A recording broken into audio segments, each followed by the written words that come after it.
સુરતમાંથી 3 વર્ષથી ફરાર એવા હાઈ પ્રોફાઇલ આરોપીની ધરપકડ કરી લેવામાં આવી છે. સુરતમાં દિવાળીના તહેવાર પૂર્વે ક્રાઇમ બ્રાન્ચ દ્વારા વોન્ટેડ ગુનેગારોને ઝડપી પાડવાની ઝુંબેશ ચલાવી છે, જે અંતર્ગત ક્રાઇમ બ્રાન્ચે છેલ્લા 3 વર્ષથી ફરાર એક હાઈ પ્રોફાઇલ આરોપીની ધરપકડ કરી લીધી છે. આરોપીએ તેના સાગરીતો સાથે મળી અને સોનામાં રોકાણ કરવાની લાલચ આપી લાખો રૂપિયાની છેતરપિંડી આચરી હતી. આ કેસમાં પકડાયેલા આરોપીની મોડસ ઓપરેન્ડી ઘણી ચાલાકીભરી હતી, જેમાં વિશ્વાસ કેળવી અને મોટી રકમ પડાવવામાં આવતી હતી.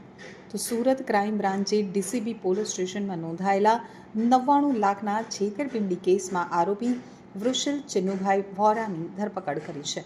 આરોપી સુરતના પાલ, અઠવાલાઇન્સ અને અડાજણ સહિતના પોશ વિસ્તારોમાં રહેતો હતો અને મૂળ થરાદનો વતની હતો. આ ટોળકીની ગુનો કરવાની પદ્ધતિ એક ચોક્કસ પેટર્ન ઉપર આધારિત હતી.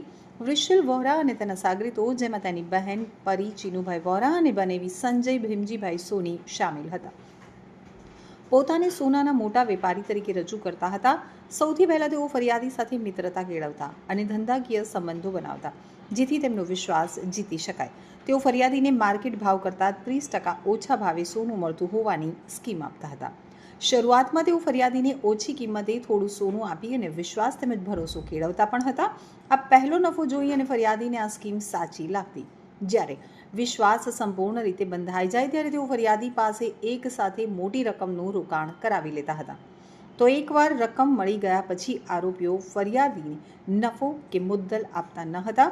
ફરિયાદી દ્વારા રૂપિયા પાછા માંગવામાં આવે તો તેમને અન્ય કેસમાં ફસાવી દેવાની ધમકી આપી ગુનાહિત વિશ્વાસઘાત અને છેતરપિંડી કરતા હતા. તો પોલીસ તપાસમાં સામે આવ્યું છે કે આ ગુનામાં સામેલ મુખ્ય આરોપી સંજય ભીમજીભાઈ સોની તાજેતરમાં જ પાલનપુર એલસીબી દ્વારા ડીસા ખાતેથી લાખો રૂપિયાની ડુપ્લિકેટ નોટ સાથે પકડાયો હતો. આ સંજોગો દર્શાવે છે કે આ ટોળકીની ગુનાહિત પ્રવૃત્તિઓ માત્ર સોનાના ચીટિંગ સુધી સીમિત ન હતી, પરંતુ તે નકલી ચલણી નોટોના વેપાર સાથે પણ સંકળાયેલો હતો. આ ટોળકીએ ગુજરાતમાં ઘણા લોકોને સસ્તામાં સોનું આપવાની લાલચ આપી અને રોકાણ કરાવવાના નામે છેતરપિંડી કરી હોવાનું પણ પોલીસ તપાસમાં ખુલ્યું છે. ક્રાઇમ બ્રાન્ચના જણાવ્યા અનુસાર ઘણા લોકો આ ટોળકીનો શિકાર બન્યા છે અને તેની વધુ તપાસ ચાલુ છે. વૃષિલ વોરા છેલ્લા 3 વર્ષથી વોન્ટેડ હતો અને કોર્ટે તેની વિરુદ્ધ CRPC 70 મુજબનું વોરંટ ઇસ્યુ કર્યું હતું.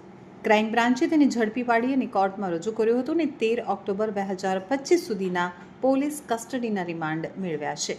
હાલ આરોપીની વધુ પૂછપરછ ચાલી રહી છે, જેથી ગુજરાત રાજ્યમાં આ ટોળકીએ આચરેલા અન્ય ગુનાઓ અંગે માહિતી મેળવી શકાય.